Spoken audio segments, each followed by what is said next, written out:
विवेकानंद प्रेरणा सामाजिक आणि शैक्षणिक संस्था केरी सत्तरी, त्याचबरोबर कला संस्कृती संचालनालय पणजी, इन्स्टिट्यूट मिनेज ब्रागांजा पणजी यांच्या संयुक्त विद्यमाने येत्या 18 जुलैला इन्स्टिट्यूट मिनेज ब्रागांजाच्या मुख्य सभागृहामध्ये लोकसाहित्य संमेलन 2026चं आयोजन करण्यात आलेले आहे। या संमेलनाच्या अध्यक्षपदी आदरणीय डॉक्टर अरुणा ढेरे यांची उपस्थिती असेल।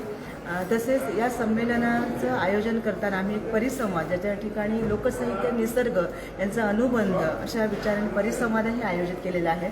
आणि या संवादामध्ये डॉक्टर विनय मडगावकर आहेत, डॉक्टर गीता एर्लेकर आहे, त्याचबरोबर विठ्ठल शेळके आणि प्राध्यापक सुषा होणकर यांचा सहभाग असेल। मी स्वतःही त्याच्यामध्ये सहभागी आहे। या परिसंवादाचे अध्यक्षपद गोमंतकीय थोर लोकसाहित्याचे अभ्यास संशोधक डॉक्टर पांडुरंग फळदेसाई हे असतील। वेगवेगळी लोकगीतं जी आहेत आणि लोकनृत्य जे आहेत यांचंही आयोजन या निमित्तानं करण्यात आलेलं आहे।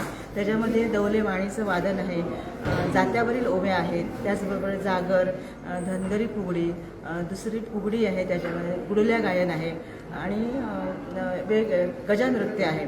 असे वेगवेगळे लोकनृत्याचे प्रकारही इथं आयोजित आहे। या निमित्तानं थोर कलाकार कांता गावडे, कमलाकर म्हाळशी यांची उपस्थिती या कार्यक्रमासाठी असेल।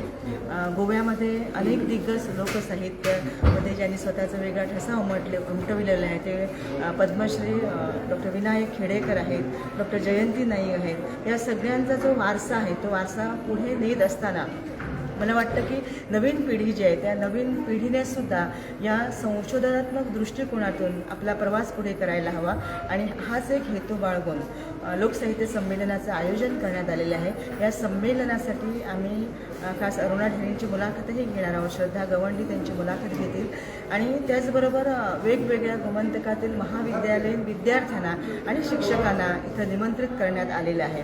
कारण आज महाविद्यालय स्तरावर सुद्धा लोकसाहित्य, त्यात गोमंतकीय लोकसाहित्य हा एक विषय आहे।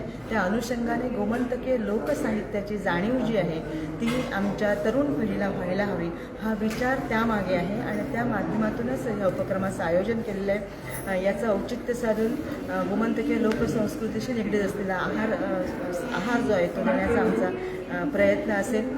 तर माझ्याबरोबरही इथं आहे आमच्या संस्थेच्या सचिव शुभदाचारी, तसेच कोषाध्यक्ष सिद्धेश गावस, जे सगळी तरुण मंडळी आहेत ज्यांनी या आयोजनामध्ये स्वतःचा सक्रिय असा सहभाग दर्शविलेला आहे। त्याच्यात वरस सबनीस आहेत किंवा सूर्यकांत गावकर आहे, स्वप्नील बळवईकर आहे, रश्मिता सातोडकर आहे, समृद्धी केरकर, गौतमी चोरलेकर, अशी तरुण मंडळी, सनीश ओखळे, गोविंद गावस, अशी तरुण मंडळीनं हा पुढाकार घेतलेला आहे। तरुण मंडळीनं पुढाकार घेऊन तरुणाईच्या एकंदरीत संशोधनात्मक विचारासाठी ही वृद्धी आहे आणि पहिल्यांदाच अनेक संमेलनं होतात, साहित्य संमेलनं होतात, लोकोत्सव होतात, लोकसाहित्याशी निगडीत महोत्सव होतात, परंतु लोकसाहित्य संमेलन ज्याच्यामध्ये अभ्यासही आहे आणि संस्कृती आहे, हे दोन्ही एकाच मार्गाने जाण्यासाठी हा विचार आम्ही केलेला आहे। निव्वळ मनोरंजन नाही आहे तर मनोरंजनाबरोबरीनच एक विचार प्रवर्तक वाट या निमित्ताने खुली व्हावी आणि युवा पिढीला या मातीची ओढ लागून संशोधनात्मक विचार त्यांच्यामध्ये रुजावे,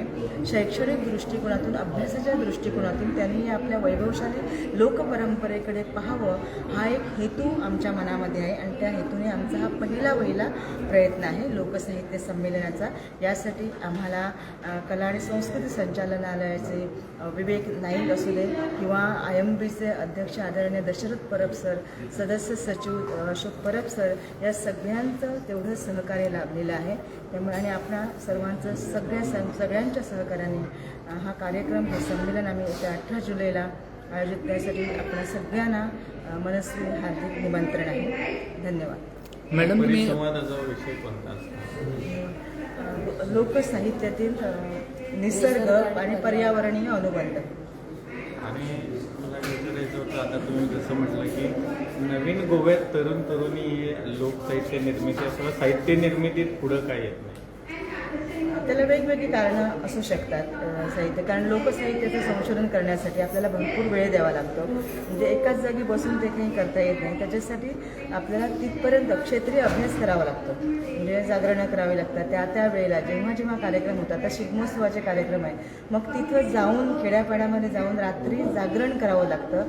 त्या कलाकारांच्या कलांना घ्यावं लागतं आणि तेव्हाच कुठं आपल्याला ते, कारण अशा तऱ्हेने कष्ट करण्याची सवय जी आहे ती सवय आता मला वाटतं हळूहळू कमी होत चाललेली आहे. आणि या सगळ्या झटपट युगामध्ये, डिजिटल युगामध्ये आपल्याला सगळ्या गोष्टी सहज उपलब्ध होतात. त्यामुळे क्षेत्रीय अभ्यासाचा कुठेतरी एक अडचण वाटत असेल, म्हणूनही कदाचित असेल ते मागे पडत असेल. मॅम लोकसाहित्य अवेअरनेस होईल असं वाटतं.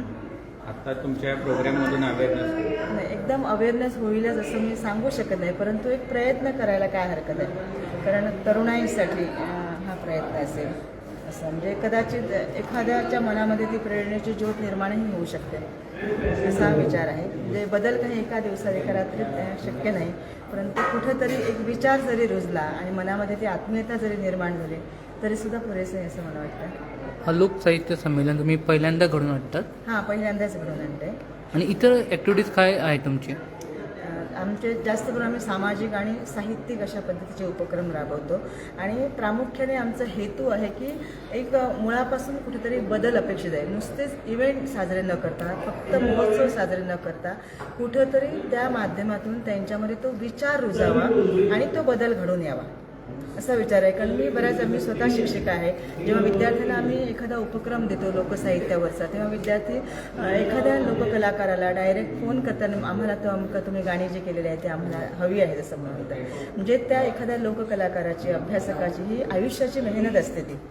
आणि ती जेव्हा अशीच, तेव्हा विचार येतो मनामध्ये की कुठेतरी हे मुलांच्याही मनामध्ये रुजायला हवं, त्यांच्या मनामध्ये आणि आजपर्यंत आपल्याला अभ्यास हा पुस्तकीच माहिती असतो.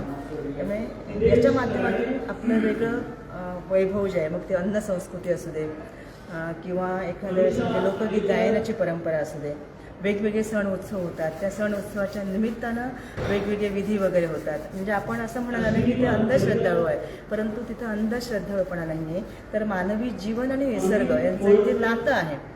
ते नातं कसं पुरातन काळापासूनचं आहे, तेच नातं त्या गीतातील शब्दामधून प्रतिबिंबित झालेलं आहे. आणि सण उत्सव वगैरे बघितलं, विधी रूढी परंपरा बघितल्या, त्या सगळ्या परंपरा, रूढी, उत्सव, नृत्य ही आपल्या निसर्गाशी आणि मातीशी निगडीत आहेत. आणि आज माणूस मातीपासून खूप दूर चालला आहे असं वाटत आहे. करा खातीर